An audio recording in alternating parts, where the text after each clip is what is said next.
Hey, hey. Good afternoon. Happy Tuesday. It is afternoon. Yeah, it's like 2:57. Bubba is headed out the door. I'm canning pears. And I'm canning pears in my Tupperware Pressure Cooker.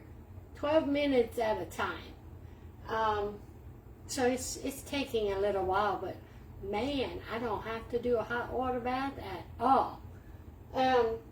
Today's Tuesday tip, and only because of the fact that I've got to get my lemonade ready. And if y'all been following me for a little bit, y'all know that I put my lemonade in a Slimline Pitcher, right? Well, it's time for me to go ahead and make my lemonade. But before I made my lemonade, I needed to wash it, you know. I can usually go ahead and just rinse it out and be good to go.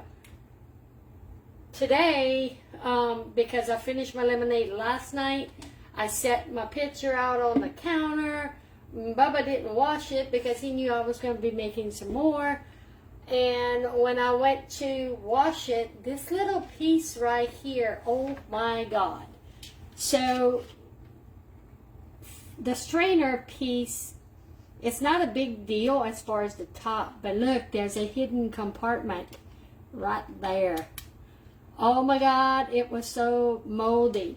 So what I did is I went ahead and I used one of our bottle brushes and I just kind of ran it up underneath the hot water with some soap and I got it all cleaned up. So it's like, these, I guess what you could call it is a hidden treasure. And likewise on the inside of the lid, you can see it builds up right here. So that's one of the things that I wanted to give you a little tip on, because you know when you get your Tupperware in, you're so excited. Oh, hey Terry, how are you? When you get your Tupperware in, you're so excited you want to start using it. When you use it and you use it, but if you don't know about these little compartments, then next thing you know, it's all nasty and you get a bad taste in your mouth of Tupperware. So I'm here to tell you that there is a little compartment on the back side of the strainer. You want to make sure that you definitely clean that out. I don't have a dishwasher. It would be, oh my God, amazing if I had a dishwasher. But I don't have a dishwasher, so I have to do everything by hand, and sometimes I have to do it twice because it was washed by Bubba's hand. But anyway, although I'm using it for lemonade, you would think that being that it was acidic, that you wouldn't have any kind of mold growing. But unfortunately, that's not the case. So, without further ado, let me make my lemonade. So, I keep my lemons in the fridge front vertical. It holds a whole bag of lemons, y'all. And it fits right in the door of the refrigerator. So what I do with my lemonade, I'll go ahead and I'll put a half a cup of sugar. It's not very sweet. I don't want it to taste like lemon water. But at the same time, I want it to taste like lemonade without all that much sweetness. And I've got my half a cup of sugar in here already. I'm trying to find some space to do this because I'm going backwards.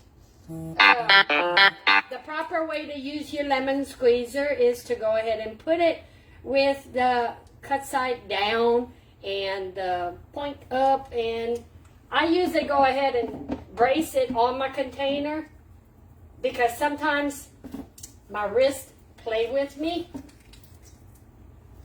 and once you get it in there, then you're good to go.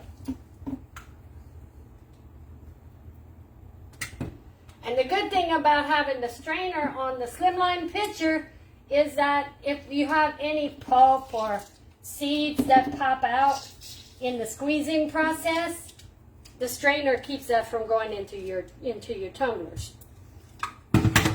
So, just one lemon, I squeeze it, and I'll start off with hot water so my sugar starts to melt.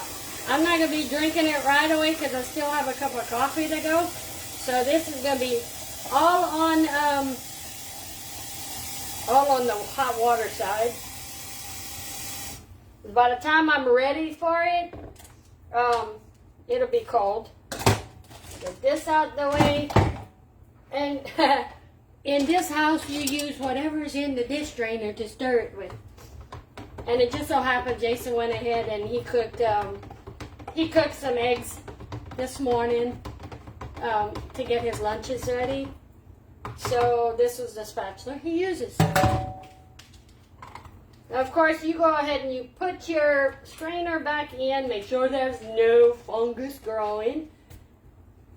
I always close it with the top up, and then I'll do it because sometimes it likes to burp. But there you go. I have some fresh lemonade. Oh my gosh! And I kind of slipped my thumb when I was using my apple core to get my pears ready, and that lemon just went in there. Ouch! But anyway, so let's chat a second. I know my service is probably going to go in and out because I forgot to switch my Wi-Fi. But I am canning pears in the Tupperware Pressure Cooker.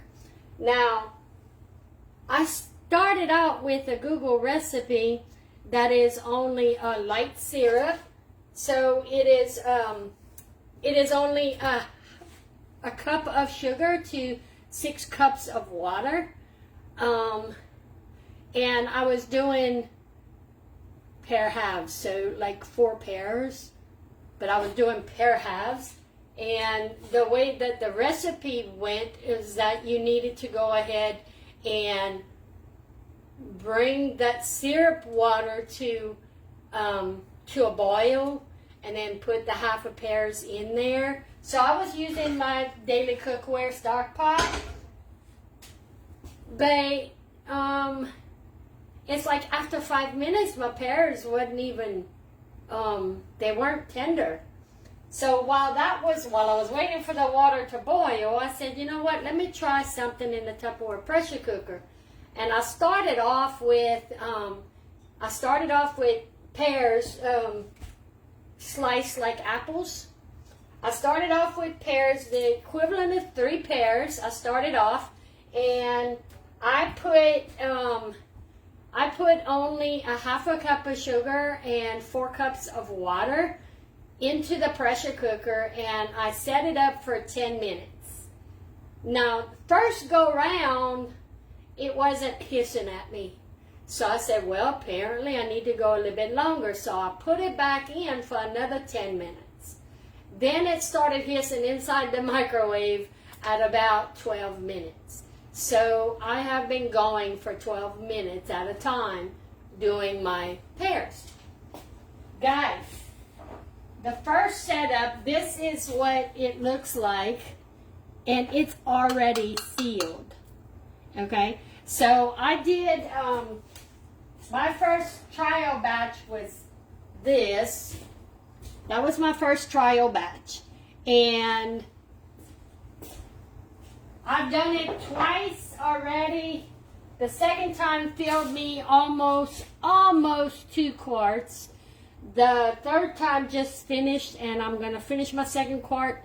And then I have some half-gallon size, the next tall one after a quart. So this right here, pears, when you put pears away, you can use them for 9 to 12 months. And because of the fact that I'm taking it right out of the microwave, I don't have to do a hot water bath because they are sealing. And I'm hoping to be able to go ahead and try it again with the remainder of the pears that are still on the tree. The longest part of the process is doing the multiple processes in the microwave. But man, not to have to do a hot water bath, You know, you can give me a hallelujah anytime on that one. But anyway, that's what I wanted to show you, my little tip right there. Stay tuned to the website. Stay tuned to my business page, because I will be posting pictures of my pear canning process. I do appreciate y'all popping on. Again, I'm Lisa. I'm your favorite Tupper Pal, and you have just popped into your bowl connection. Y'all have a good afternoon. Happy Tuesday.